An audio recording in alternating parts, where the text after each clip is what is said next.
que tiene que hacer. Eh,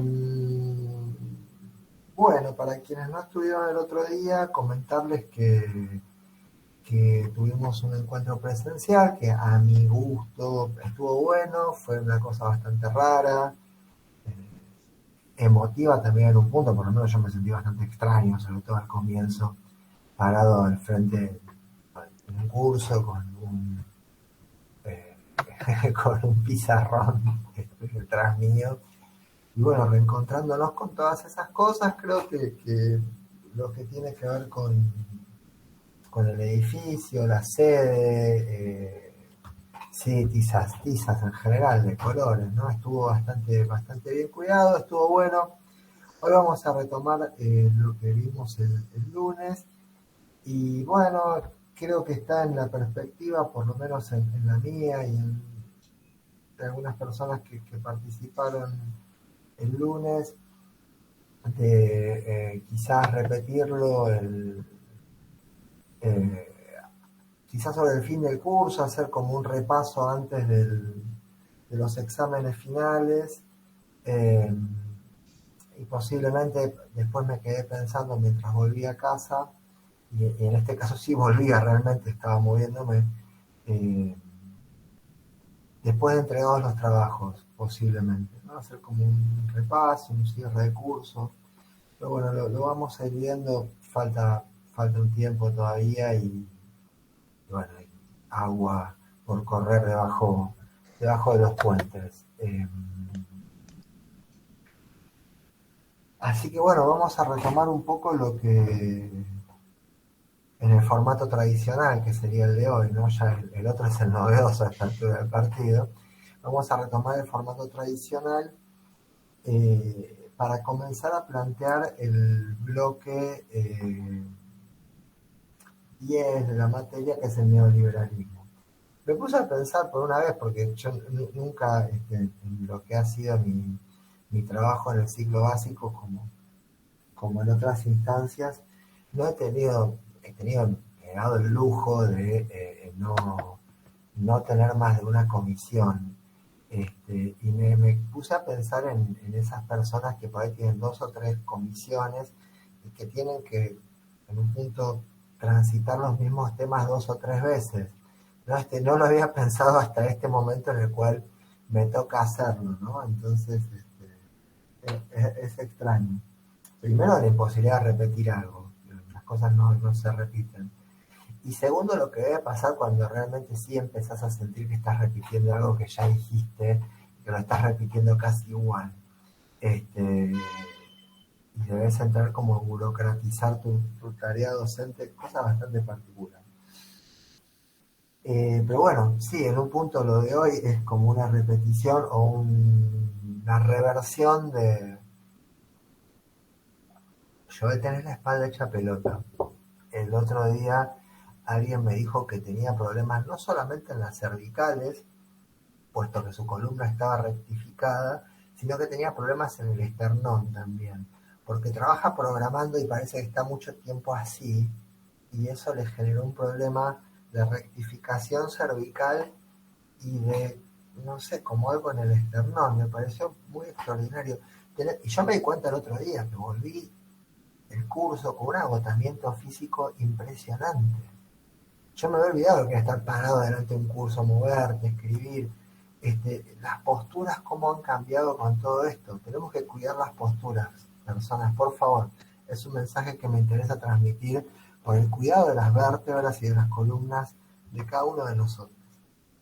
Hay mucha gente hecha mierda de eso, así que cuidamos esas cosas. Eh, Quiroga sobre el menemismo, la segunda parte del texto. Sí, malísimo lo del pizarrón. Yo siempre tuve un problema muy serio con eso. O sea, como mucho lío con los pizarrones. Me había olvidado, me reencontré con una parte que me había olvidado. Hago muchos líos en los pizarrones. Necesitaría pizarras mágicas que se vayan borrando y otro tipo que existen esas cosas, como poder hacer así, ¿no? Y es difícil. Quiroga sobre el menemismo. Bueno, el texto de Quiroga sobre el menemismo, que es la segunda parte del texto que veníamos viendo en relación a la presidencia de Alfonsín, nos habíamos ido con la hiperinflación y con el evento traumático hiperinflación.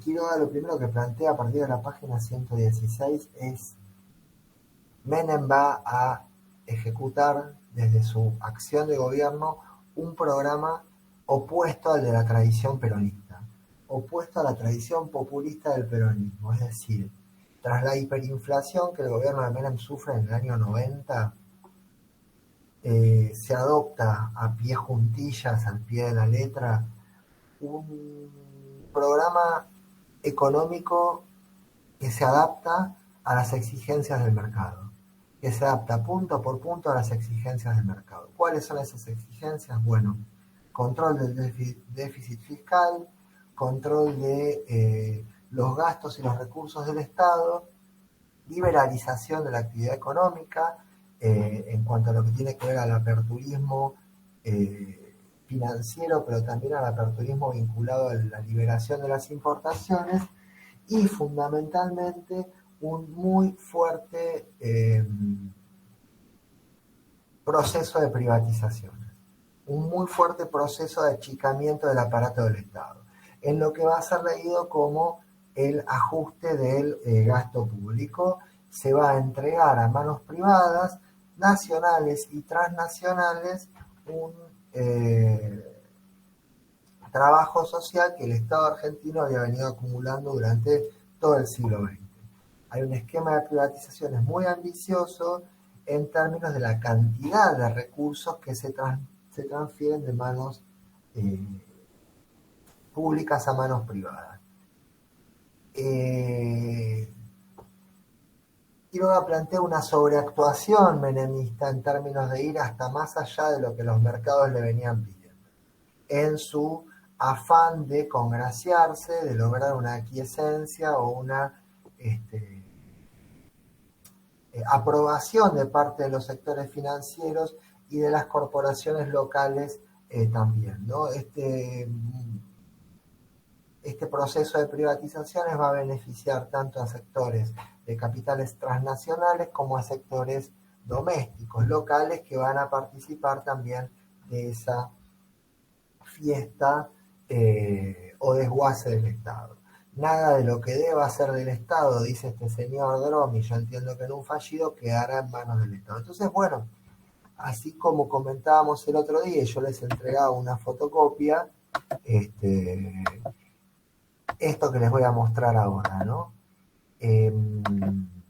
Privatización. Ustedes ven un listado enorme allí, ingresos por privatizaciones y por concesiones de bienes públicos, ¿no? Desde medios de comunicación, pasando por servicios de transporte, continuando hasta por sectores vinculados al esparcimiento, como el hipódromo, vías navegables, dice ahí abajo, ¿no? Esto que hoy en día se conoce como la hidrovía, ¿no? El corredor fluvial más importante a través del cual se exportan materias primas, ¿no? E ingresan también productos manufacturados. Y allí los ingresos por privatizaciones, y como ven, participando capital extranjero como capital local. Más adelante una serie de empresas ya no concesionadas sino privatizadas, que como verán involucran rubros muy diversos, desde la explotación azucarera hasta nada, la producción de material bélico, ferrocarriles, etcétera, puertos, nada. Todo esto es ese esquema de privatizaciones que quita de manos del Estado una enorme capacidad de intervención sobre la economía y sobre la redistribución también de la renta. Esto ya en términos del texto de Sidicaro, que veremos si llegamos a leer o no.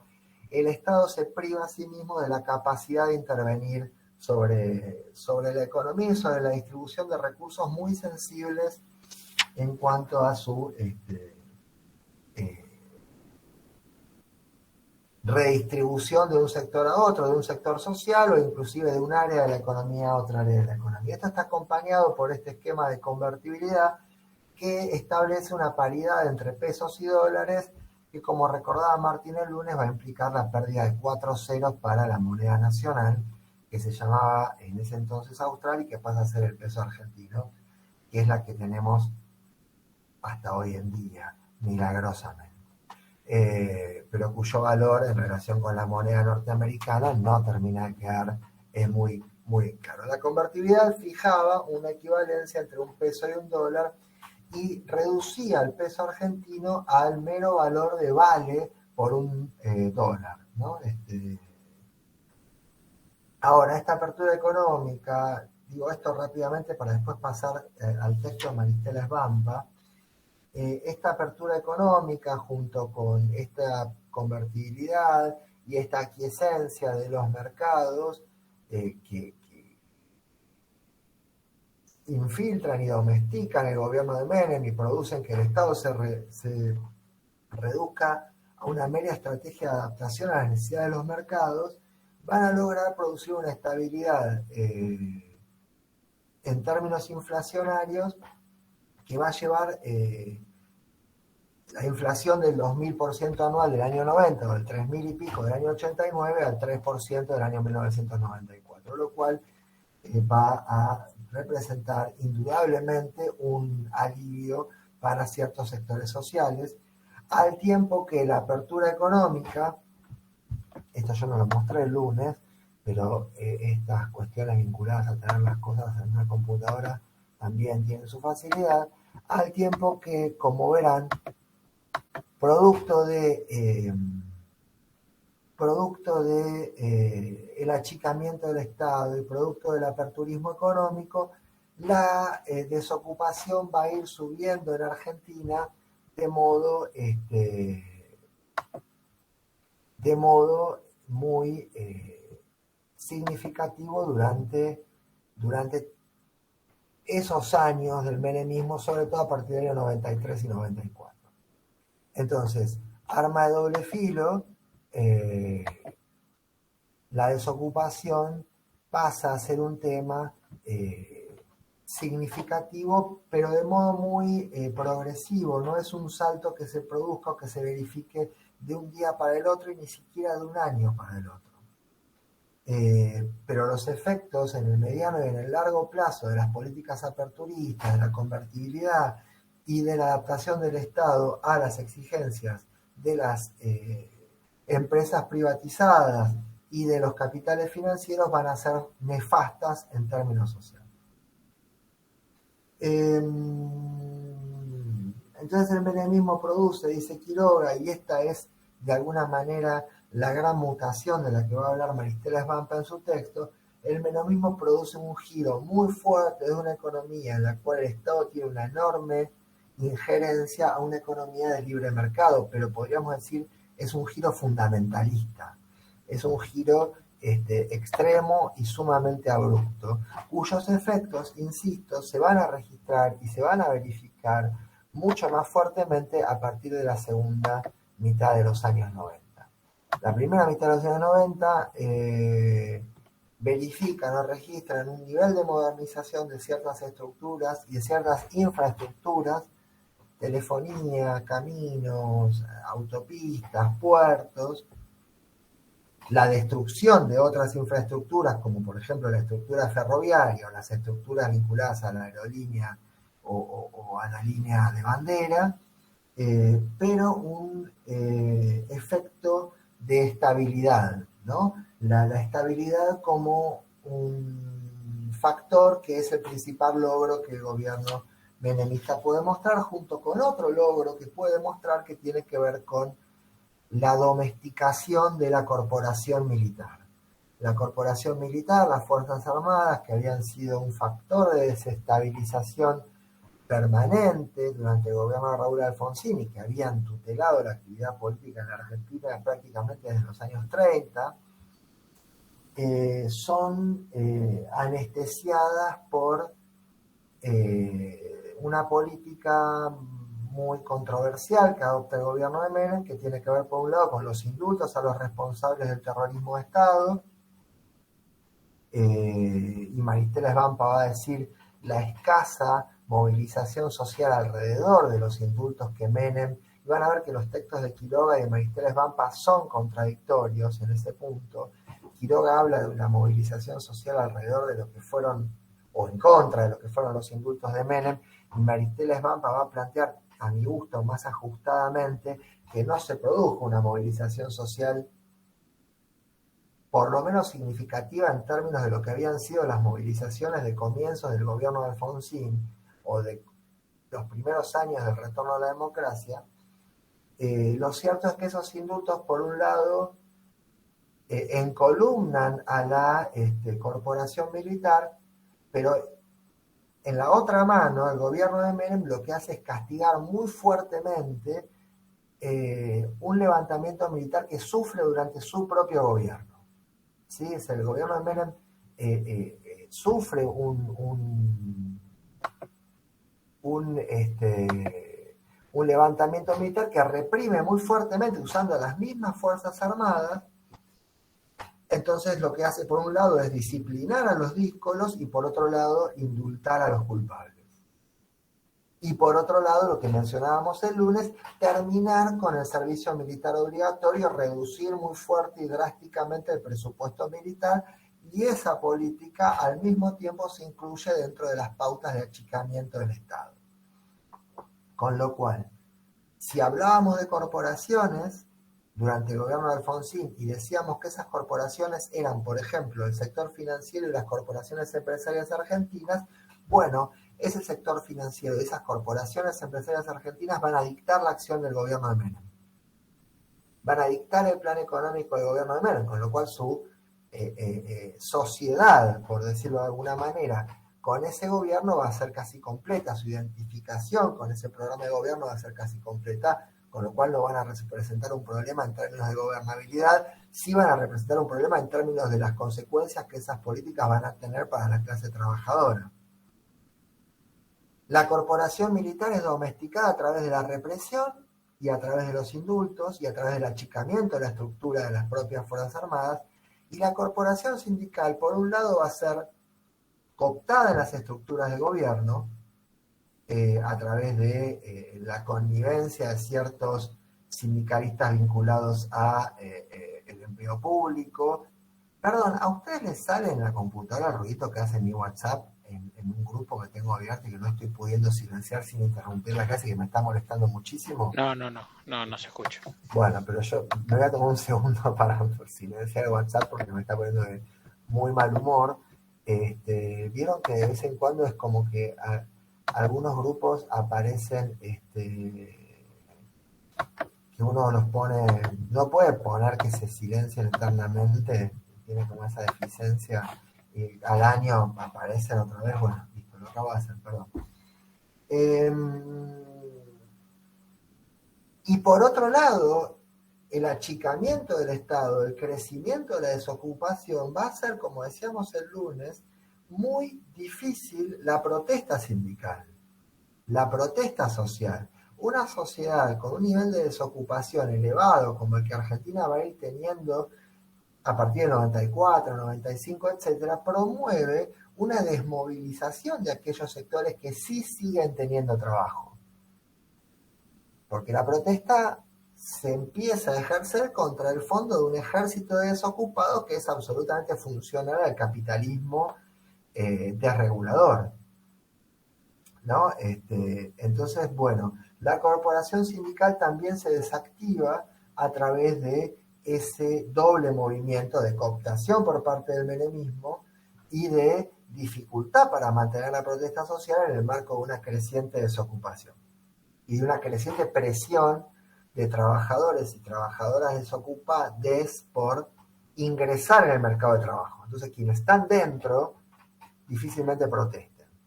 Y al mismo tiempo, quienes están dentro van a comenzar a aceptar circunstancias en lo que es su pérdida de derechos que no hubiesen aceptado en el marco de una economía que se movía en el territorio de un casi pleno empleo.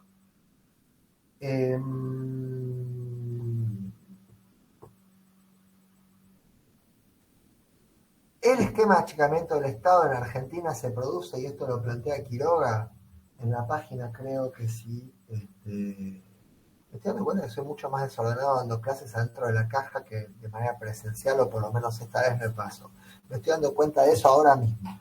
Esto Quiroga lo plantea, por ejemplo, en la página 128, porque digo, no es un discurso antimercado ni anti nada, sino plantear que en Argentina las políticas de achicamiento del Estado se produjeron de manera inorgánica, sin estrategia, sin un proyecto de desarrollo, sin un control del Estado post-privatizador y sin un esquema que garantice la competencia de agentes en el libre mercado. Con lo cual, el achicamiento del Estado que produjo el menemismo en Argentina fue estructuralmente corrupto, estructuralmente a favor de los intereses oligopólicos y o monopólicos de ciertas empresas, y sin una estrategia de desarrollo que le permitiera al Estado conservar en sus manos ciertos elementos vinculados justamente a ese desarrollo, ¿no? Es decir, se hizo, si se quiere, de la peor manera.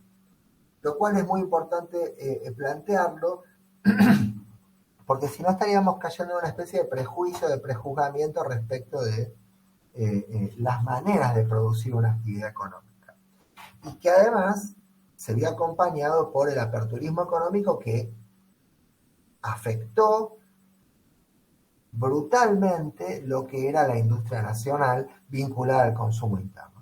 Ese achicamiento del Estado más esa apertura económica, bueno, produce una caída de la actividad local, industrial y una consecuencia muy fuerte en lo que tiene que ver con la capacidad de producir empleo genuino de un sistema que gira más pronunciadamente aún que durante la dictadura, de un proceso industrializador a un proceso de valorización financiera y fuga de capitales. Fuga de capitales fundamentalmente ligada a las empresas privatizadas que van a cobrar sus tarifas en pesos argentinos y las van a transferir al exterior en dólares. Ahora, esa manera de salir divisas de la economía argentina en el marco de una paridad cambiaria como la convertibilidad, no puede sino financiarse con los propios ingresos de las privatizaciones y con el continuo endeudamiento externo. Y eso es lo que a nosotros nos va a dar la pauta, a nosotros nos va a dar la pauta de por qué Argentina, habiendo achicado el Estado del modo brutal en el que lo hizo durante la década del 90, al mismo tiempo incorpora deuda externa, o al mismo tiempo aumenta su deuda externa.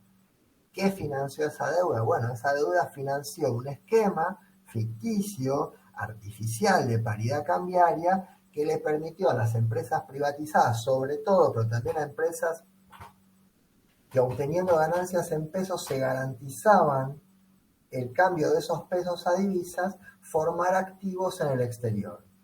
¿Sí? Y eso es un elemento que da cuenta de cómo hoy en día inclusive hay una cantidad enorme de activos externos pertenecientes a firmas y o personas físicas argentinas, ¿no? Que tuvieron la posibilidad durante mucho tiempo de trabajar con esta convertibilidad para fugar divisas muy necesarias para el desarrollo local al exterior.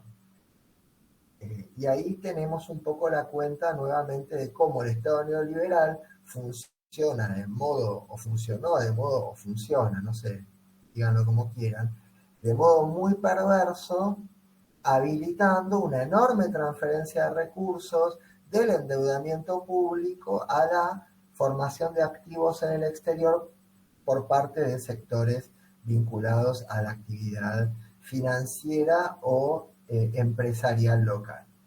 Espero haber podido transmitir este concepto porque me parece que es muy importante.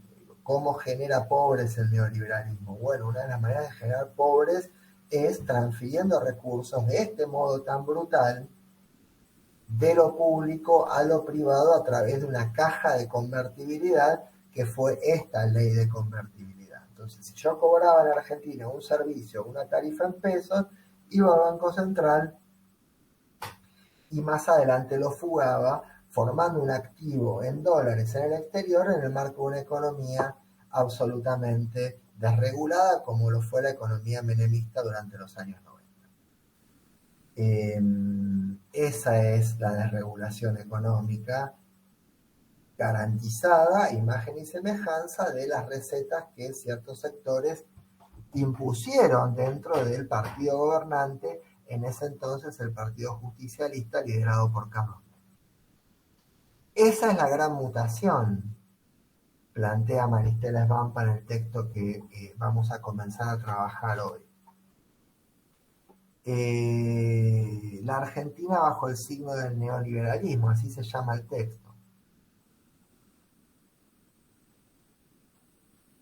Entonces ella plantea que hay en Argentina una gran mutación cuyo origen es rastreable a políticas anteriores al menemismo, cuyo origen es rastreable muy evidentemente a la dictadura que comienza en el año 76. Ella plantea, bueno, esa dictadura sienta las bases de un giro en el desmantelamiento de un modo de concebir al Estado como agencia redistribuidora de recursos y como agencia interventora en la economía y en la distribución de la riqueza de la sociedad, al interior de una formación social cualquiera, en este caso la Argentina. Entonces ella dice, ese desmantelamiento de las funciones del Estado, de los roles del Estado, Ricardo Sicaro en otro texto dice esa destrucción de las capacidades del Estado es rastreable y comienza en la dictadura, ¿no? Y tiene que ver con la destrucción o con la salida de esos modelos que Maristela Svampa llama modelos nacionales y populares y que se vinculan a esto, sobre todo al mundo del trabajo, sobre todo al mundo de la sustitución de importaciones, pero sí a un muy fuerte rol del Estado, un rol del Estado que acompaña esa sustitución de importaciones justamente con políticas de corte proteccionista, con políticas de corte mercado internista que, valga la redundancia, protegen o protegían las producciones locales, cerrando el ingreso de manufacturas producidas en países cuya capacidad productiva, por una diversa cantidad de factores, facilita que esos productos tengan un valor mucho más bajo en el mercado, en el contexto internacional. Entonces, los modelos nacionales y populares, que en Argentina, con enormes contradicciones, habían generado una anomalía argentina, dice Maristela Svampa, una sociedad bastante integrada y con participación en la riqueza nacional, esos modelos de integraciones nacionales y populares van a ser atacados frontalmente por la dictadura, pero durante el menemismo van a recibir un golpe de muerte. Durante el menemismo van a ser desmantelados directamente, ¿no? Las políticas neoliberales aplicadas por el gobierno de Menem suponen una gran mutación vinculada a una destrucción del lazo social vinculado o ligado a la sociedad salarial y a un desmantelamiento del estado de bienestar. Final, un desmantelamiento del estado de bienestar, y no solamente del estado en términos de bienestar, sino de sus capacidades de intervención económica. Avanzando sobre el texto, y estoy dando esto de manera distinta a la del día lunes, y menos mal, porque yo estaría repitiendo, una segunda parte del texto tiene que ver con esto que ella llama una nueva configuración social, es decir, la gran mutación, la salida de los modelos económicos de sustitución de importaciones, que hacían del Estado un actor central en la protección de la industria, en la protección del empleo, en el mediano plazo tienen como resultado una nueva configuración social que va a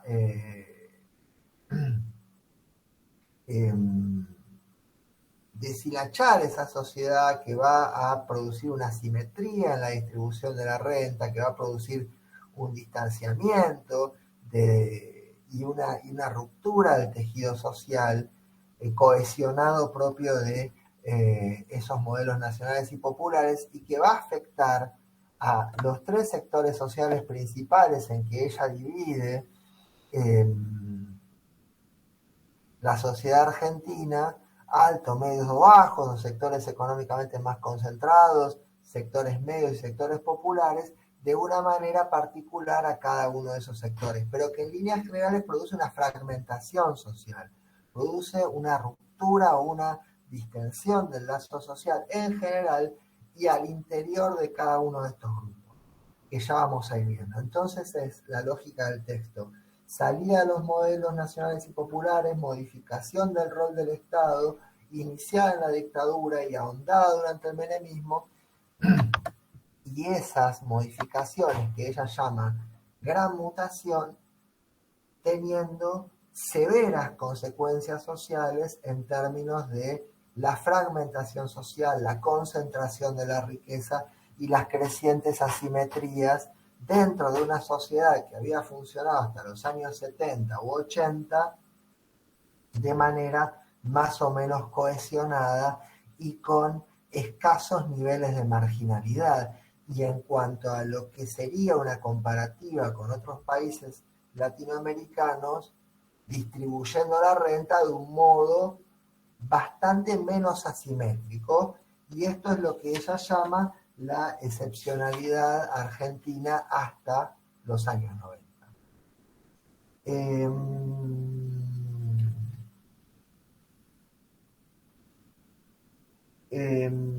Bueno, entonces comencemos un poco a transitar el texto de Maristela Vampa, poniéndolo en relación con el texto de Quiroga, con lo que vimos hasta ahora, y planteando algunas primeras cuestiones sobre ese texto. Yo tengo acá anotadas definiciones de la palabra mutación, ¿no? Ella habla de una gran mutación y tiene como distintas acepciones, ¿no? Varias acepciones, 6 por lo menos. La palabra mutación tiene 6 acepciones. Proviene de un latín, como muchas de las otras cosas. A mí hay una que me parece particularmente interesante, que tiene que ver con la mutación en biología, planteada como, leo, la alteración en la secuencia del ADN de un organismo que se transmite por herencia, ¿no? Y uno podría decir que el menemismo produjo, no sin la dictadura, una alteración de una secuencia que venía sosteniendo políticas de intervención estatal, políticas de cohesión social, políticas de inclusión en una trama que se vinculaba a derechos y a pertenencias y a ascenso social a través del trabajo. La gran mutación que supone el menemismo es la ruptura de esa trama, es la ruptura de la inclusión social, fundamentalmente en términos de trabajo, en términos de la identificación a una tarea y en términos de los derechos inherentes a esa pertenencia. Derechos vinculados a una renta, derechos vinculados a inclusive un sistema de salud, a la posibilidad de educarse, de acceder a una vivienda y a toda una serie de situaciones que en la Argentina se ligaban directa o indirectamente al mundo del trabajo, al mundo del empleo industrial o al mundo del empleo vinculado al sector público. Y eran esas tramas articuladas alrededor del trabajo, del sindicato, de la actividad deportiva, del salario, de las vacaciones, de un sistema de salud vinculado a las obras sociales. Era toda esa trama vinculada al empleo formal, la que permitía una integración o una cohesión social, que había también, y esto es muy interesante en el texto de Maristela Vampa, que había también motorizado el ascenso de vastos sectores medios que habían crecido alrededor de la estructura del Estado. Sí, esto lo mencionábamos el otro día, el lunes, que habían crecido alrededor de los sistemas educativos, los organismos del Estado, las empresas del Estado, que habían permitido incorporar en su planta de trabajadores y trabajadoras miles de empleados y empleadas ferroviarias, docentes, en el sistema de salud. Es decir, el crecimiento del Estado había sido el crecimiento de la clase media. Ahora, paralelamente, hay una clase media que desarrolla una especie de ideología anti-Estado y comienza a morder inconscientemente la mano de quien le da de comer, o de quien le había dado de comer, ¿no? Maristel Vampa plantea esto bastante claramente y dice,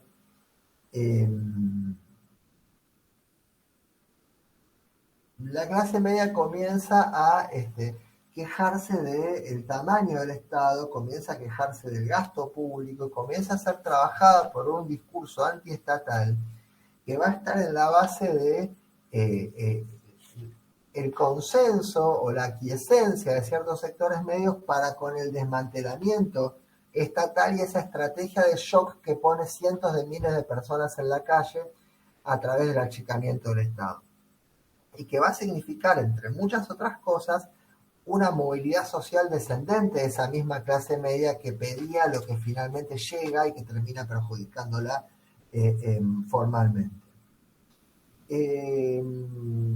Entonces, de lo que se trata el neoliberalismo es de la destrucción del trabajo, fundamentalmente, de la destrucción del empleo industrial, de la destrucción del empleo vinculado al sector público y de la concentración de esa riqueza en manos de las empresas privatizadas y del capital financiero, es decir, de un programa de shock, de destrucción de empleo y de un programa de shock que transfiere riquezas a estos dos sectores que les estaba mencionando. Estas estrategias de shock que plantea Maristel Vampa en la página 6, aclaro de una numeración que yo le puse en las páginas, 1, 2, 3, las anoté porque el texto no tiene páginas, pero habla allí de una estrategia de shock que vincula a la apertura extrema de las importaciones, la reprimarización de la economía, esto es, el retorno de la economía a la producción agraria vinculada a los agroquímicos, agrotóxicos, la minería, la extracción de petróleo, una matriz productiva que continúa en Argentina con escasas variantes vinculadas a algún intento que se hizo de volver a producir industrialmente y que se logró parcialmente durante la primera década del siglo XXI, pero la estrategia de shock del gobierno de Menem plantea esto, la apertura extrema de las importaciones, un ataque frontal a la industria nacional, valorización financiera a través de la convertibilidad de la fuga de capitales y reprimarización de la economía. ¿Sí? Esa estrategia de shock no se puede pensar sin el disciplinamiento social que significó la hiperinflación durante finales del gobierno de Alfonsín. Ahora, esa gran mutación que implica esta estrategia de shock va a suponer lo que Maristel Vampa plantea, una modernización excluyente. Esto es un reformateo de la economía que moderniza la economía en términos de lo que es el capitalismo liberal hegemónico discursivamente durante los años 90 y a partir de la caída del muro de Berlín, a partir del colapso del bloque comunista, este fundamentalismo de mercado que se plantea a sí mismo como única vía de la historia, como una consecuencia lógica del fin del siglo XX corto, diríamos en términos de Hobsbawm, produce esto que llama una modernización, pero que es excluyente, que deja por fuera de esa modernización a millones de trabajadores y trabajadoras. Imagínense, además, en el contexto pre-crisis del año 2001, donde no había las contenciones sociales que el Estado se va a ir dando a partir justamente de esa crisis del 2001. ¿A qué me refiero? Asignaciones universales, me refiero a un espectro mucho más amplio de jubilades y pensionades, me refiero a personas que van a ir cayendo en la miseria toda vez que las indemnizaciones que habían venido cobrando por su salida del empleo público, que habían quedado a cuenta del Estado, es decir, el Estado había pagado su propio achicamiento, se vayan agotando ante la falta de empleo andando los años 90. Reitero esto. Por ejemplo, para hacer una ilustración, la empresa petrolera argentina, que es una empresa petrolera grande, grande quiero decir por el volumen de crudo producido, etcétera, etcétera, ¿cómo se llama la empresa petrolera argentina? Sí, díganlo, es muy fácil. YPF. YPF. Muy bien. ¿Qué quiere decir YPF? Yacimientos petrolíferos fiscales. Yacimientos petrolíferos fiscales. Muy bien. ¿Qué quiere decir un yacimiento? ¿Qué es un yacimiento? Que el petróleo está yaciendo bajo tierra y que se extrae lo que está el petróleo. ¿Cómo se va a llamar la empresa o cómo se llamó la empresa que adquirió YPF? ¿Alguien recuerda eso? ¿Alguien lo sabe? Repsol era. Repsol. Repsol es una empresa de capitales españoles. ¿Qué quiere decir Repsol? Ahí la quedé, no me acuerdo. Pero es interesante. Repsol, fíjense, quiere decir refinería de petróleos y solventes. Entonces, si ustedes ponen el caballo delante del carro y las cosas en orden, es como que se plantearían, ¿cómo una empresa que si es una refinería, qué quiere decir? ¿Qué hace una refinería? Refina. ¿Qué es refinar? Claro. Pasar de petróleo del Pas- crudo al combustible. al combustible, o sea, es decir, no contar con la materia básica, sino simplemente hacer un proceso de refinamiento o refinación, como se diga, debe ser el refinamiento. La verdad, el refinamiento me suena algo que se hace más fino, bueno, el refinado debe ser eso. Entonces, como una empresa que no tiene la materia con la que trabaja, compra una empresa que tiene la materia con la que trabaja y que además producía también el otro proceso de refinamiento. No sé si logro transmitir lo que quiero decir. Debería ser al revés, ¿no? Bueno, sin embargo, no. Entonces, por ejemplo, por decir algo, en la Argentina, esa empresa española, que compró, una empresa capitalista, que quería producir una renta lo más rápido posible, como es lógico en el espíritu del capitalismo, pasó de tener una dotación que era de 51.000 empleados que tenía YPF antes de la privatización a tener 5.600 empleados al final del proceso de transferencia en la empresa, ¿no? O sea, solamente en una empresa 45.000 puestos de trabajo menos. Y la actividad petrolera en Argentina se redujo durante esos años en un 73%. Perdón si estoy leyendo los datos estadísticos. ¿Por qué? Porque a Repsol le interesaba solamente explotar los pozos que ya estaban funcionando y que tenían garantizado un flujo continuo de crudo para refinar y vender. Entonces fíjense lo luctuoso que resulta o que resultó para la actividad económica argentina una transferencia de recursos y de activos que se produjo de esa manera. Al final del día, Argentina terminó pagando por esa empresa nuevamente, lo cual resulta sumamente paradojal, ¿no? Lo quiero decir, el impacto del desguace del Estado fue devastador para la sociedad argentina. El impacto de un achicamiento del Estado que se produjo de esa manera fue devastador para la sociedad argentina. Y sus efectos, los efectos de esa devastación se van a notar muy crecientemente durante la segunda mitad de la década del 90, sobre todo una vez que Menem haya sido reelecto en el año 95, ¿no? La crisis económica que se produce en Latinoamérica a partir de la imposibilidad de México de pagar los servicios de su propia deuda externa, esto que se conoció como efecto tequila tan simpáticamente, va a cortar el flujo de divisas a la economía argentina y va a ir comprimiendo la masa monetaria y achicando la economía cada vez más. y a la vez produciendo una enorme desinversión de las empresas extranjeras que, no teniendo garantizado ya la salida de un flujo de capital determinado, van achicando la capacidad de inversión y la economía se va comprimiendo cada vez más.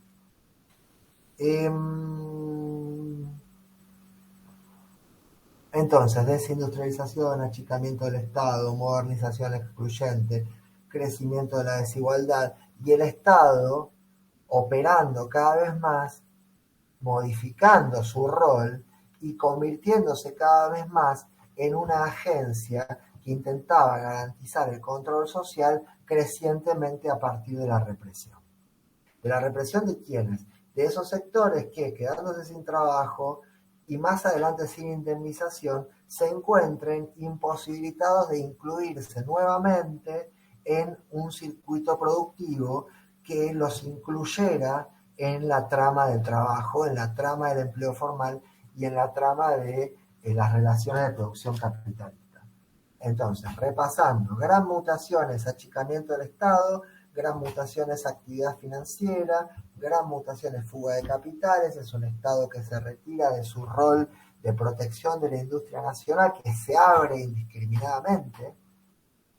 Quiero decir, en las góndolas de los supermercados se encontraban galletitas y confituras danesas o alemanas que competían en precio con las galletitas, con los alfajores Jorgito, por ejemplo.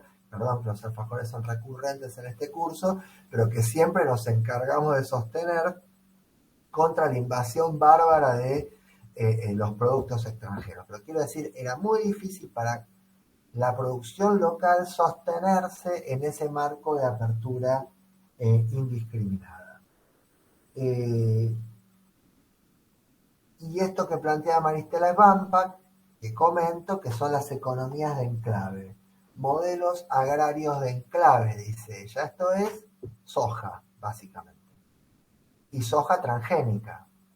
Y soja transgénica sembrada por siembra directa, es decir, un modelo que no solamente concentraba la tierra en manos de aquellos grupos económicos que tenían la tecnología disponible, sino que concentraban inclusive hasta el copyright de las semillas que se podían plantar, que eran las resistentes a los agroquímicos que se iban a comenzar a tirar porque se autorizaron en el año 96 y que eran las semillas de las grandes corporaciones, por decirlo todo, asterisco nota al pie, Monsanto, ¿no? Entonces, esas son las economías agrarias de enclave que comienzan a sentar las bases del modelo extractivista que arrasa la tierra y que en términos ecológicos es devastador en cuanto a la falta de rotación de los cultivos, la falta de oxigenación de la tierra, y la tierra leída y vista como un elemento del cual extraer la mayor cantidad de riqueza en el menor tiempo posible. A eso se refiere Maristela Svampak cuando habla de modelo agrario de enclave, ¿no? O sea, la tierra vista como un lugar del cual extraer riqueza. ¿Cómo va a haber un modelo minero de enclave? ¿Sí? Que en Argentina se ha ido desarrollando más tardíamente, pero que se ha ido desarrollando también, que tiene que ver con la minería a cielo abierto, que tiene que ver con el filtrado de residuos de esa actividad minera a las aguas que consumen ciertas localidades, que tiene que ver con la destrucción del paisaje, con la destrucción de la fauna y la flora local. No quiero decir etcétera, etcétera, porque esto merecería un desarrollo, porque estamos hablando de consecuencias siniestras en el mediano y en el largo plazo para el medio ambiente. Sí, no, lo que produce la minería a cielo abierto con las aguas es tremendo. Es tremendo, que es tan tremendo como lo que produce, por ejemplo, el fracking en Vaca Muerta, o como lo que producen los agrotóxicos en la siembra directa o las fumigaciones con aviones cerca de localidades, los crecientes casos de cáncer en localidades que se encuentran cercanas a estas prácticas agropecuarias. Ahora, la economía argentina, como muchas otras, no quiero hablar simplemente o cebarme con algo, son muy fuertemente dependientes de los ingresos que producen este tipo de prácticas, con lo cual resultan muy difíciles de desmantelar. ¿Cómo funcionaría la economía argentina sin este tipo de prácticas? Busquen, por ejemplo, por irnos a otra cosa, porque tiene que ver con el neoliberalismo, un libro que se llama El mundo según Monsanto, no sé si ya se los nombré, pero que habla de lo que es la historia de la empresa Monsanto, ¿no? Que pasa de producir el PCB, el PCB que era un refrigerante para transformadores eléctricos altamente cancerígeno, que ahora está prohibido, a producir el napalm o la gente naranja que tiraban las tropas norteamericanas en Vietnam, a producir la hormona de crecimiento bovino, que es una hormona que inyectada en las vacas les hace producir una cantidad de leche de manera continua, mucho más allá de su ciclo natural, que es leche genéticamente adulterada y que produce que las ubres de las vacas se lastimen y que las vacas tomen antibióticos constantemente y que entonces chicos y chicas y adultos de todo el mundo estén tomando leche que tiene antibióticos sin saberlo, y que en muchos países del mundo está prohibida y que su estatuto en algunos países latinoamericanos es bastante confuso, y que produce el glifosato y las semillas patentadas, ¿no? Bueno, ese es el neoliberalismo en cuanto a su relación con el medio ambiente. Digo, si la Tierra se piensa como un lugar, perdón, creo que hay cierto discurso de la contestación política que hoy en día se vincula mucho necesariamente con la ecología. Digo, si uno piensa la Tierra o el medio ambiente como un espacio del cual extraer riquezas, y lo piensa fundamentalmente como eso, estamos en un problema. Y estamos hablando de temas que no pueden ser más actuales, ¿no? Pero bueno, como plantea el texto No sé, de... hago una consulta de ignorante nomás. Sí, ¿No hay un control sobre la rotación de las tierras como deberían ser para la oxigenación y todo eso? ¿Eso cada uno hace lo que quiere con su ranchito? y práctica y técnicamente sí. Sí, Porque sí. si sabemos cuáles son las consecuencias, no debería, pienso yo, si usted y yo sabemos eso ahora, a nivel estatal lo deben saber también. A Entonces, nivel, ¿cómo no esta- hay un a control de nivel los... estatal, empresarial, etcétera. Tal Digo, cual, sí. lo más triste del caso es que es ver un tren marchando contra una pared, y el tren sigue yendo contra la pared. Sí, sí, Martín, adelante. No, una cosa que quería acotar en base a lo que decías de cómo quizás ese capitalismo extremo, ¿no? En donde lo único que importa son las ganancias y etcétera. Hace algunos años atrás que se había firmado un convenio entre países para la reducción no sé, de porquería que se tira al aire Bueno, ahora también, Martín, hay eso.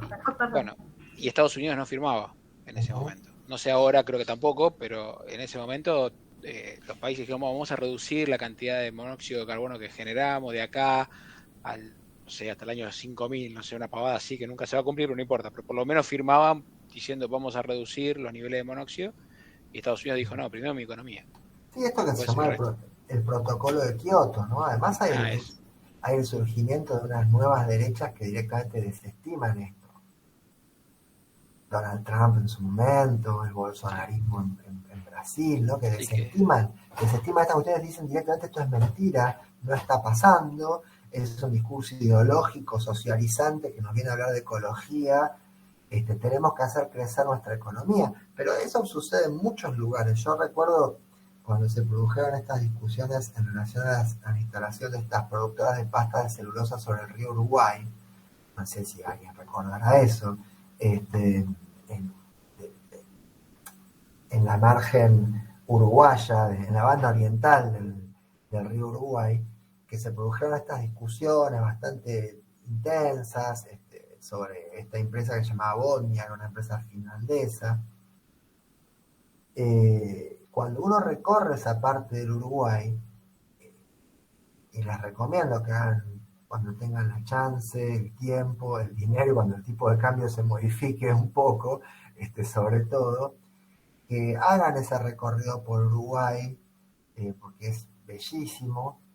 En el caso mío entré justamente por Paysandú, donde está esta planta, y recorrí todo el Uruguay hasta el extremo, que es la Punta del Diablo, que es un lugar hermoso, que está en la costa, ahí cerca del límite con Brasil en el océano, y es un lugar bellísimo. Pero cuando uno entra a los primeros kilómetros por Uruguay, lo que ve son plantaciones interminables de esos eucaliptos finitos, árboles jovencísimos, que son el monocultivo que hay del lado uruguayo, que son estos arbolitos que crecen muy rápidamente y que se usan para producir pasta de celulosa, que se usan para producir papel. Y entonces uno prácticamente no ve otra cosa más que camiones transportando tronquitos finitos de esos eucaliptos que usan las pasteras para producir la pasta de celulosa y el papel. Monocultivo, así como en Argentina ves soja y soja y soja y soja, monocultivo nuevamente. Muy fuerte, ¿no? En términos visuales, cuando uno ve eso. Ahora, digo, esa contradicción entre ecología y economía en los países, ¿cómo decirlo? No sé cómo decir un eufemismo, pero los países tercermundistas, que hoy en día no se llamarían más tercermundistas, ¿no? Cuando una empresa ofrece erradicar esas inversiones y garantizar una determinada cantidad de puestos de trabajo, es muy difícil oponer el argumento ecológico en países que desesperadamente necesitan esos puestos de trabajo y necesitan ciertos ingresos. Esto está en un capítulo de Hobsbawm que no sé si vamos a llegar a ver, que se llama El fin del milenio, está en el libro que veníamos trabajando, pero donde justamente plantea este antagonismo entre desarrollo económico en países periféricos y ecología. ¿Cómo hacer para plantear una modificación del modelo extractivista en la agricultura argentina en un contexto en el cual el Estado y la economía argentina no puede prescindir de las divisas que produce ese complejo agroexportador sojero? No puede prescindir de esas divisas, no puede prescindir de esos dólares. Entonces, ¿cómo plantear una modificación en una economía que no fundamentalmente, pero que sí muy fuertemente necesita esas divisas de la misma manera que necesita las divisas que puede llegar a generar la explotación de petróleo no convencional en Vaca Muerta? Digo, el planteo económico muy difícilmente tiene lugar en ese contexto de dependencia económica y en ese contexto de falta de desarrollo económico, ¿no? Sin embargo, hoy en día deberíamos ir a un cuestionamiento de el capitalismo que mide el crecimiento económico solo por la cantidad de unidades que produce, porque es insostenible. Es más, deberíamos ir a políticas de decrecimiento económico y de decrecimiento del consumo. Esto es, a consumir menos de lo que consumimos y a repartir mejor lo que se produce. Pero bueno, largo plazo, pero el tren va hacia una pared. Es como decías vos, Estela Maris. El tren marcha hacia una pared en términos ambientales y ecológicos. Y que cuando uno ve a Greta Thunberg o ve a los grupos ecologistas diciéndole no es bla bla, son cosas que hay que hacer ahora, son cosas que hay que hacer ahora. Pero que no se están haciendo. En fin, continuemos.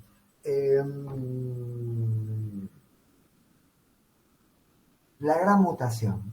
La gran mutación en el texto de Maristela Svampa. La gran mutación es el abandono del modelo que funda la ciudadanía social en términos de derechos adquiridos por parte de la ciudadanía y que articulaba esa ciudadanía social en base a dos ejes principales, el Estado y el trabajo, la inclusión por derechos, esto que ella menciona en esa página 14 cuando dice la ciudadanía implicaba derechos plenos en una comunidad con acceso a prácticas y obligaciones, y el pasaje de esa ciudadanía social de esos que se consideraban derechos inherentes, repaso, a la educación muy fundamentalmente, a la salud muy fundamentalmente, a la vivienda, se pasa de esa ciudadanía social a una ciudadanía de corte patrimonialista, va a decir ella, y eso es parte de esa gran mutación, y eso es parte de esa nueva configuración social que naturaliza además ese pasaje, y se pasa a una ciudadanía patrimonialista en la cual el acceso a ciertas prácticas, a ciertos servicios, porque van a comenzar a leerse crecientemente como servicios, y va a comenzar a leerse el usuario que accede a un servicio y no el ciudadano que accede a un derecho. Y eso es un pasaje fundamental. Los individuos que habitan una sociedad van crecientemente dejando de ser ciudadanos con derechos a ser usuarios que consumen servicios, y que consumen servicios si pueden acceder a esos servicios. Eso es una ciudadanía de carácter patrimonialista. Accedes a la salud si podés pagarte la salud, si podés tener un patrimonio que te garantice el acceso a la salud. Eso en la Argentina de los 90 es algo nuevo. Y a esto Maristeles Vampa va a llamar una ciudadanía patrimonialista. Y una ciudadanía patrimonialista que va a comenzar a dividir cada vez más. Y esto tiene que ver con ese desmantelamiento del lazo social. Los individuos entre aquellos que pueden acceder patrimonialmente a ciertos servicios, y esto lo van a exhibir, y aquellos que quedan fuera de ese circuito económico. Y esto tiene consecuencias subjetivas en términos de aquello que se va a plantear como un fracaso individual, no podés acceder a ciertos bienes, y aquellos que van a ser los exitosos que se incluyan dentro de ese circuito de consumo de servicios. El colegio, la salud, la educación, que aparece en esta retórica tan naturalizada que llevó a un presidente argentino a decir, y bueno, esos eran chicos que habían caído en la educación pública, ¿no? Lo público es de segunda, lo público es para los pobres que no tienen acceso a servicios de calidad. Esa matriz de sentido, esa matriz discursiva, bueno, es esta naturalización de ese discurso neoliberal durante la década de los 90 fundamentalmente, ¿no? Pero que por supuesto se extiende hasta nuestros días en ciertos estratos sociales que se encargan todo el tiempo por ostentar una pertenencia social que le permite acceder a marcas, consumos, modelos, colegios, etc. A esto le va a llamar ciudadanía patrimonialista. En la página 15, en el nuevo escenario que se vivencia en la sociedad argentina a partir de esa gran mutación que, repito, implica salida de los modelos nacionales y populares, implica la salida definitiva de un modelo industrialista, el fin de la sociedad salarial, el fin del estado de bienestar. A partir de esa gran mutación, el bienestar no es más un derecho. Al bienestar se accede patrimonialmente, o no se accede patrimonialmente. La lógica del mercado es la que distribuye esos bienes y esos servicios. ¿Sí? El Estado se corre de la que había venido siendo su responsabilidad intrínseca, que bueno, después de todo constitucionalmente lo es, pero se retira de ese rol, ¿no? De la sociedad salarial al ciudadano consumidor, ¿sí? De la sociedad cohesionada al hiperindividualismo consumista, la cultura de, había un antropólogo que se llamaba Maroyer, que hablaba de los no lugares, ¿no? Es la cultura del shopping, es la cultura del lugar cerrado en el cual se consume desesperadamente y al cual no se va a hacer otra cosa que no sea consumir. No digo, un shopping se va a consumir, ¿a qué se va a ir a un shopping? A mirar los paisajes. Bueno, a un shopping se puede ir a desear. A un shopping se puede ir a desear de modo insatisfecho. No se puede ir a ver. Yo voy a mirar lo que me voy a comprar después en la ensalada.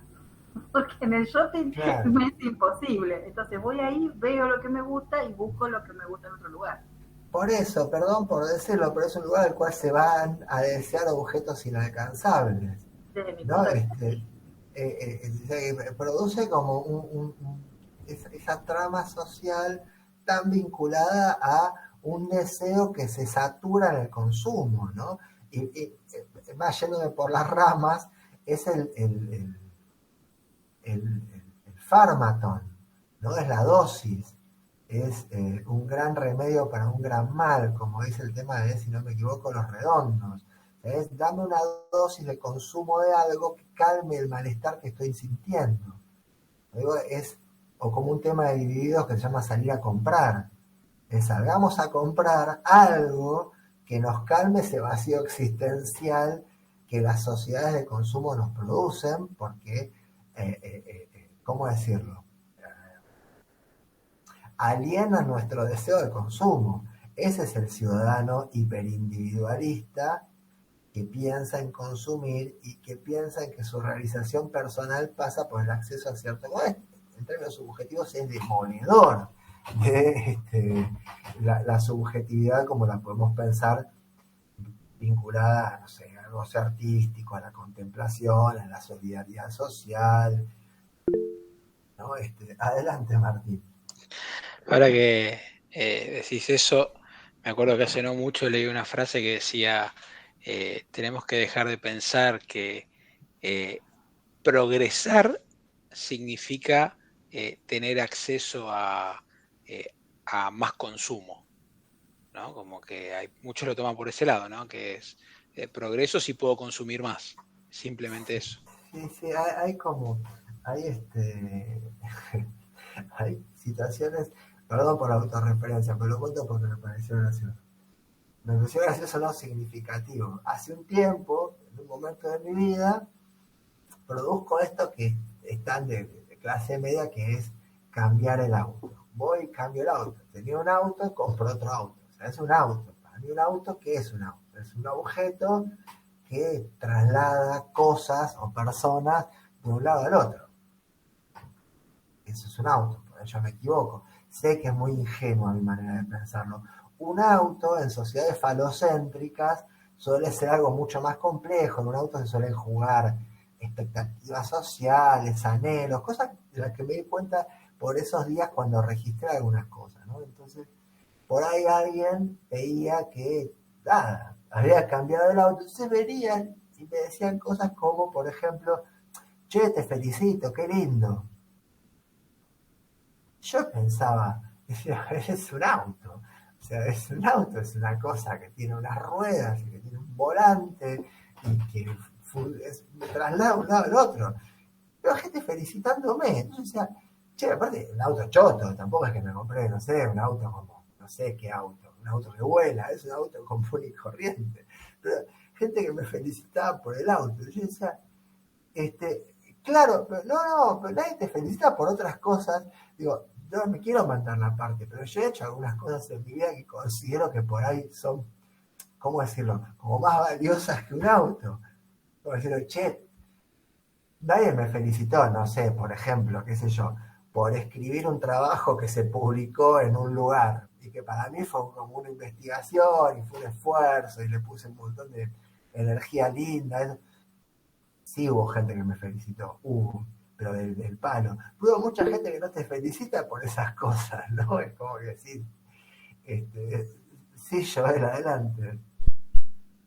Tomando como referencia el ejemplo que acaba de dar con respecto a la publicación y respecto al auto, como que veo que finalmente a veces las personas felicitan con lo que refleja para ellos eso, no lo que finalmente la importancia que genera en la persona que está haciendo la acción, por así decirlo. Como que un poco egoísta esa felicitación, ¿no? Como que te felicito por algo que yo Sí, sí. encontraría genial para mí. Sí, está perfecto lo que decís. Pero es egoísta, pero al mismo tiempo intenta ser, ¿cómo llamarlo? Yo, identificatorio. Hoy en día se dice mucho empático. Sí, a mí me gusta eso, entonces al otro le debe gustar. Este, Está bien. Uy, no tenés que hablar de comida a esta altura del partido. No tenés que mencionar comida a las 8:20 de la noche. Pero es verdad lo que decís, Joel, pero lo que me dio la pauta a mí es que para algunas personas eso es algo muy importante. Eso es algo que consideran muy importante. Yo dije, che, tan importante consideran esto de verdad. Y sí, porque es como una especie de exaltación del consumo, ¿no? Es interesante. En Argentina hubo una publicidad que en su momento generó cierta polémica, porque ahí voy, la Maris. Es una publicidad que era de un coche de gama, qué sé yo, semi alta, que era un coche al cual ciertos sectores medios podían acceder, ¿no? Un Chevrolet grande, ¿no? Entonces mostraba escenas ideales para lo que se supone que es el ideal de la clase media, que son, no sé, buenos empleos, gente cool, que trabaja en áreas de diseño, terrazas parquizadas, qué sé yo, mucho sol, comida no muy rica en hidratos de carbono, etcétera, gente con todos los dientes y todas esas cosas, perdón. Bueno, y entonces el tipo terminaba manejando su auto y venía y hacía esta cosa que a mí me pone de los pelos, no sé por qué me pone mal, que es cuando veo gente que maneja así, gente que está estacionando y hace esto, como el volante, por ejemplo. Por ahí alguno de ustedes lo hace, no es personal, es esto, ¿no? Es así con la manita, tipo, mira la dirección que tiene mi auto y tengo una camarita que me muestra todo lo que tengo atrás. O sea, mirá cómo lo estaciono con un dedo, soy re grosso, bueno, ¿viste? Eso me pone mal. Y mostraba todo eso y decía, vos te lo mereces. No, vos te lo mereces. La verdad que era la propaganda que venía como a enfatizar en este discurso de la meritocracia, de sos grosso, sos grosa, trabajás, estudiaste, te formaste, vos te mereces esto. Y que forma parte de todo ese discurso, tipo, llegaste a tener ciertas cosas, pero que mueve la vida de muchas personas, ¿no? La adquisición de ciertos estatus, de ciertos bienes, nada, las marcas saben un montón de eso, qué sé yo, Apple sabe un montón de eso, ¿no? Apple que produce sus iPhones en factorías que están en Shenzhen, en China, que tienen 800.000 trabajadores y trabajadoras, y que se llama Foxconn. Busca la historia de Foxconn y de las personas que saltaban de las ventanas por las condiciones en las que trabajaban y en las que trabajan. Sí, Estela Maris. En realidad era un poquito comentar lo que vos después seguiste comentando, pero también se trata de cambiaste el auto y no solamente es el poder adquisitivo que te da el auto, sino es mantenerlo, porque el mantener un auto de más gama tiene un costo en impuestos que es mucho más alto. Entonces Sí. ya marca otro estatus. Vos podés pagarle la patente, vos te va a llevar el seguro, o sea, ya marca otro. La felicitación va por ese lado. Con respecto a lo que decíamos del consumo, yo que trabajo para gente de elite, cuando hago las changas, cuanto más consumís más basura tirás. Entonces, cuando querés saber qué ingresos tiene una familia, anda a revisar la basura, en la cantidad nada más. La gente humilde recicla todo y no tira casi la basura, y la gente de estatus más alta, todo. No, ese es un problema. Es un problema el problema de los residuos es un problema muy central, sí. Te reciclan la basura, pero bueno. A mí me parece muy interesante plantear, y esta es una idea casi marxista, cómo las relaciones de producción producen sujetos. Y otra cosa, que lo que vos hablabas porque vos te lo mereces. Y las cremas para las mujeres que están arrugadas las dos o tres lucas, está la publicidad y te dice, porque vos lo valés. Sí. Es el mismo mensaje. Y es una crema que te dura 15 días que sale 3 lucas. Estoy mirando una serie que la recomiendo muy fuertemente, que se llama Atlanta. No sé si alguien la vio. No. Está en Netflix, cosa que me sorprendió, ¿no? De vez en cuando aparece alguna cosa que se puede mirar. Se llama Atlanta. Búsquenla. Es una serie que tiene que ver sobre todo con la serie gira alrededor de la historia de un rapero que se llama Paperboy, que es una especie de aspirante a rapero y que de golpe la empieza a pegar, ¿no? Entonces Paperboy empieza a crecer en el mundo del rap y se empieza a ser un tipo medianamente conocido, pero no deja de tener su inserción barrial en un barrio de población negra, y trabaja muchos temas en relación a la discriminación racial, y uno empieza a mirar y a caer en la cuenta de ciertas cosas y dice, yo no puedo estar riéndome de esto, pero Atlanta es una serie que a la vez que transmite estas cosas es muy graciosa también. Y me hiciste acordar con esto de las cremas faciales y de las cremas de blanqueamiento facial. Las cremas de blanqueamiento facial que en muchos lugares del mundo son un consumo de los principales de las empresas cosméticas y que se vinculan a miles de millones de personas en países de Oriente, en India, en Estados Unidos de Norteamérica, que quieren verse de una manera que no lo son.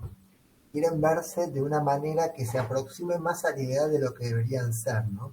Digo porque el capitalismo de consumo no solo produce asimetría, produce miseria planificada, produce afectación del medio ambiente como la que produce, sino que produce mucha insatisfacción.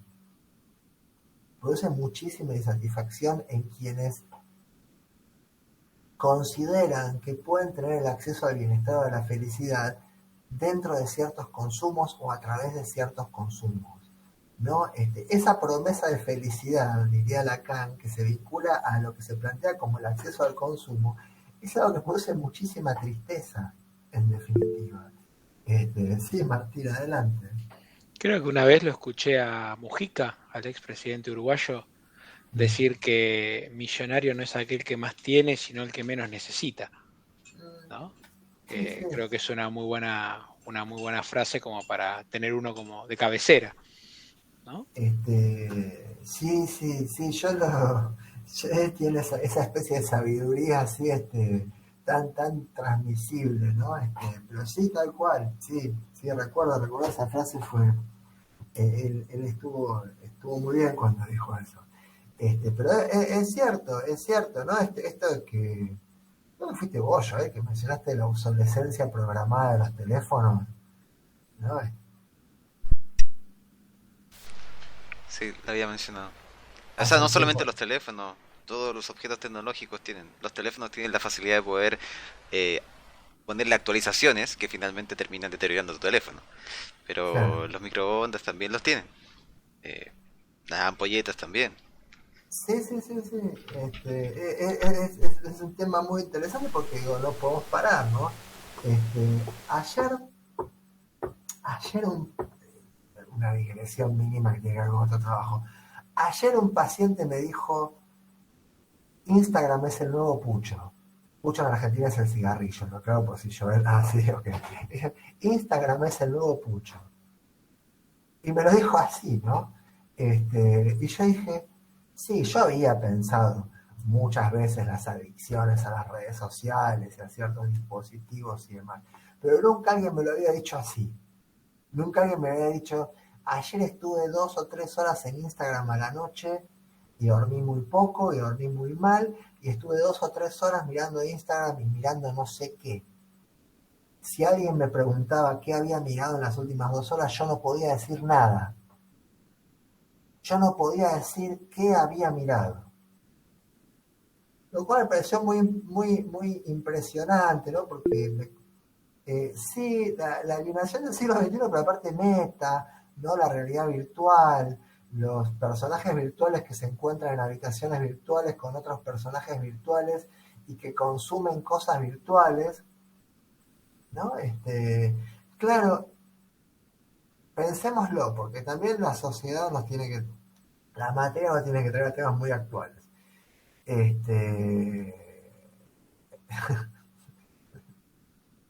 No sé qué es TikTok, o lo sé muy vagamente porque uno tiene que saber esas cosas, pero no te imagino en TikTok, Maris, perdón, con todo respeto y muchísimo cariño lo digo.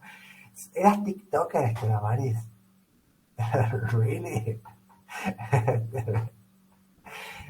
Hubo un momento que si mirabas los videitos de TikTok, te pasaban plata, de a poquito. Entonces, pasaba los hacía mi mentira. No, sí, es real. Pasa que te pasa, no sé, podrías hacer en el día 50 pesos, una cosa así.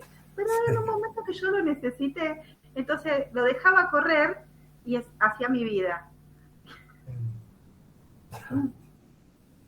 No sé, es terrible cómo te terminan atrapando y justamente por esta cuestión de que, bueno, te damos dinero, pero a cambio vos tenés que instalar nuestra aplicación y tenés que ver una docena de videos inservibles de basura que lo único que hacen es enfermar y pudrirte de tu cabeza Ah, y a la vez te mantiene retenido. Es decir, siempre encuentran ah, nuevas maneras para que te descargues la aplicación y que no te salgas, que no la desinstales. no Es algo sabía que eso. impresiona. Yo no, que bueno, es muy interesante, no sabía eso. O sea, te pagan por pudrirte el cerebro, básicamente. Sí, básicamente. Ajá. Sí, Joel, adelante. Uno podría pensar que todas estas herramientas tecnológicas finalmente son basura, pero yo creo que la gran culpa la tiene el usuario.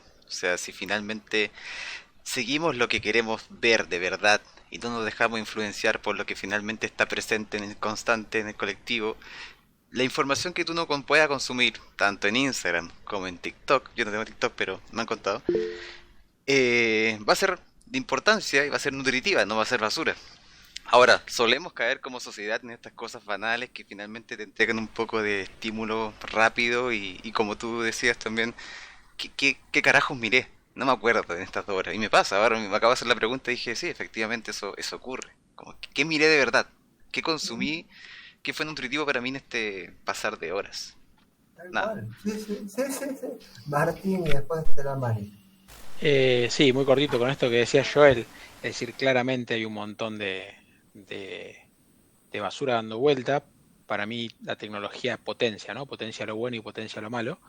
Pero por ejemplo, mi hija que tiene 13 años, que usa TikTok, no genera contenido, pero sí ve mucho TikTok. La otra vez la veo leyendo un libro, está empezando a leer libros, así de sentarse y ponerse a leer, cosa que se me caen las lágrimas de felicidad, y estoy ahí admirándola. Y digo, ¿y ese libro, cómo lo sacaste? No, porque yo sigo una chica en TikTok que recomienda libros. ¿Viste? Cuando de pronto dije, maravilloso, sigue así mi hija. Perfecto, y me fui despacito diciendo, seguí usando TikTok, que está perfecto. Bueno, y nos fuimos.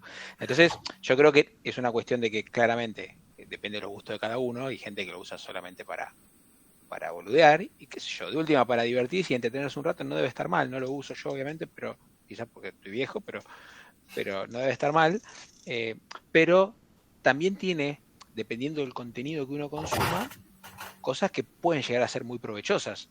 Hay que encontrar el contenido que a uno realmente le interese y que termine siendo provechoso, ¿no?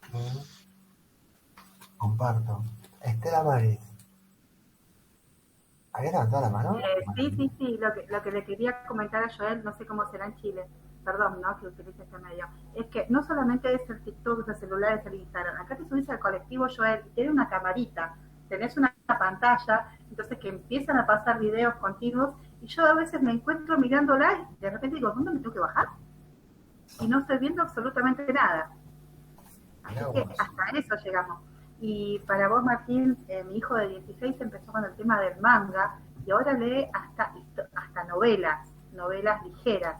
Los chicos, pasa algo entre medio que dicen, hasta acá llegué y ahora me voy a la lectura. Está bien, para mí yo el manga no lo entiendo, pero eso lo lleva a leer otras cosas. No, es un buen planteo. Yo creo que puede haber hasta cierto efecto de saturación, ¿no? Digo, o sea, creo que está buenísimo que hablemos estas cosas. Y además me parece que, digo, inclusive hay gente que lo usa para trabajar, es una herramienta de trabajo, difunde cultura, difunde trabajo. Creo que lo importante es, en la línea de lo que planteaba Joel, plantear nuestra relación con las herramientas, ¿no? Plantear nuestro vínculo con las herramientas y seguir teniendo la capacidad por lo menos de ser consciente de ciertas cuestiones, de ciertos usos, llamémosle consumos, usos, como queramos llamarle, ¿no? Pero bueno, el tema es sumamente interesante, creo que me fui o nos fuimos un poco por las ramas, ¿Puedo añadir algo que sí, obvio. recién lo pensé? Es que yo no voy a negar el impacto que tienen las redes sociales en nosotros. De hecho, si vos te fijas en Instagram, en Twitter o en Facebook, hay muchos grupos que recomiendan, no sé, novelas, lecturas, o grupos que incluso, no sé, son para emprender algo, y eso me parece buenísimo. Ahora, lo que yo creo que genera la alienación es que a veces es terrible, es decir, pensar qué estuve haciendo en esta hora, incluso pensar qué estuve haciendo de mi vida, ¿no? Cuando uno por ahí está tanto tiempo inmerso en estos videos que no tienen fin, es como un video tras otro y te sientes vacío, ¿no? Es decir, es algo, es un estado en el que uno no quisiera entrar porque lo lleva como a romper con su propia pared, es decir, con todo el muro que hace, y entonces es una cuestión de repensar de cero, y siempre repensar y cuestionarte. Y vuelvo a lo mismo, es algo que genera cierta crisis, ¿no? Un estado en el que mucha gente quizás quiere evitar para poder funcionar, ¿no? En el exterior. Genera muchas cosas. Yo les quiero mostrar algo que es lo que está mirando ahora. No puedo creer lo que sale en los libros en Argentina. Ese libro, así se llama. ¿Lo ven? ¿Qué está haciendo Internet con nuestras mentes?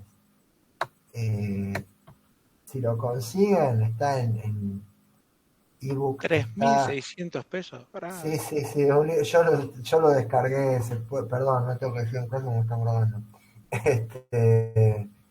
Pero búsquenlo, está muy bueno lo que Internet está haciendo con nuestros cerebros, porque ahí habla de cómo Internet afecta a nuestra memoria, nuestra capacidad de recuerdo, y también de un efecto que es muy interesante, que tiene que ver con la necesidad de velocidad, con la instantaneidad, con esta imposibilidad de esperar, con la espera como algo que se nos torna insoportable. La respuesta tiene que ser inmediata, el otro nos tiene que volver la pelota enseguida, y ciertos niveles de ansiedad vinculados al flujo constante de información, de contenidos, de imágenes que tenemos que procesar. Es interesante. Sale 4 lucas, pero si lo pueden descargar o lo pueden comprar o lo que fuera, está bueno. Joel.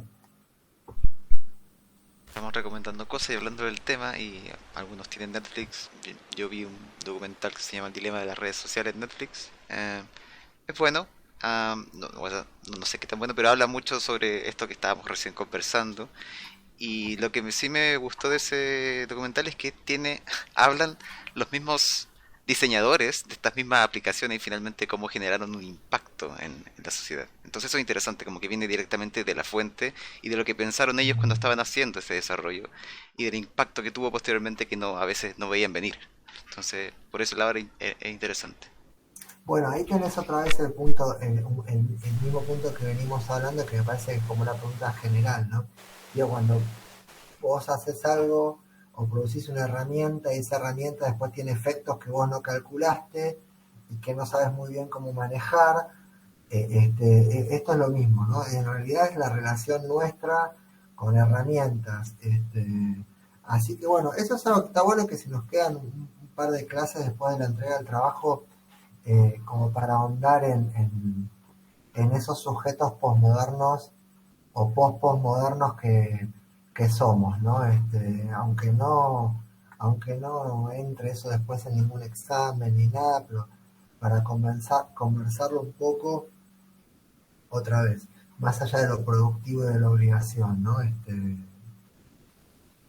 Bueno, yo retomando y para terminar lo que veníamos hablando hoy, y creo que más o menos lo dejamos donde quedamos el lunes también, esta gran mutación aunque creo que el lunes avanzamos distinto y quizás un poco más, pero no importa, vamos a retomar. Esta gran mutación produce modificaciones en la estructura social. Produce lo que Maristela Vampa llama, en parte 2, ¿no? La primera parte del texto se llama La gran mutación y la segunda parte se llama La nueva configuración social, es decir, la gran mutación produce una nueva configuración social. Y esa nueva configuración social tiene que ver con las asimetrías sociales, con la concentración de la riqueza, tiene que ver con las consecuencias sociales de las modificaciones económicas en las relaciones de producción.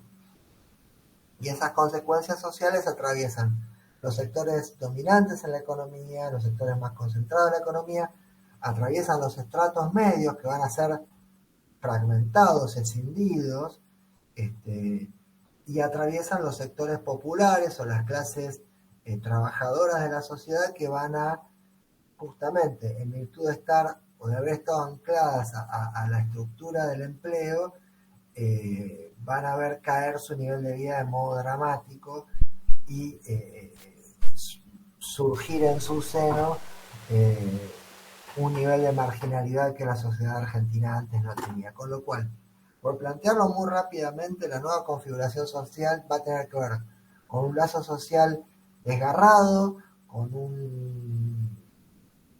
una concentración de la riqueza y una concentración territorial de los sectores sociales, esto es barrios cerrados, barrios marginales, y una clase media que se fragmenta entre aquellos sectores que logran incluirse en estas economías de enclave y vastos sectores de clase media que tras largas décadas de ascenso social, seguro que afectadas por la dictadura, ingresan en una espiral descendente de caída social, ¿sí? De descenso social, a diferencia de lo que había sido una sociedad mucho más inclusiva vinculada a estos modelos nacionales y populares de los cuales habla Maristela Svampa en la primera parte del texto. Bueno, sobre la nueva configuración social vamos a hablar en la clase del sábado, así que yo les pido que si pueden leer si pueden leer el texto completo, pero si pueden ya enfocarse en la segunda parte del texto, lo hagan, así trabajamos eso el sábado. De acuerdo al cronograma que yo les había compartido en algún momento, nos quedarían 2 clases para hablar de neoliberalismo, con lo cual tenemos tiempo, y ya el día, que serían la clase del día 6 y la clase del día 10 de noviembre, y ya el 10 de noviembre estaría entregando la segunda consigna, que ustedes tendrían tiempo de responder junto con la primera parte hasta el día 24. Así que bueno, ya la clase que viene, hacia el cierre de la clase, vamos a estar compartiendo, aunque sea verbalmente, cuáles podrían ser consignas para esta segunda parte del trabajo. Bueno, nada, ¿alguna pregunta que quieran hacer sobre lo que venimos trabajando? Estamos, bueno, entonces nos vemos el sábado trabajando esta parte del texto, en la segunda parte del texto, y bueno, quienes tengan preguntas, quienes me enviaron avances del trabajo y no haya respondido, voy a intentar hacerlo en estos días hasta el sábado. Bueno, que sigan bien, buen provecho y nos vemos el sábado. Gracias. Adiós. Buenas noches, hasta luego.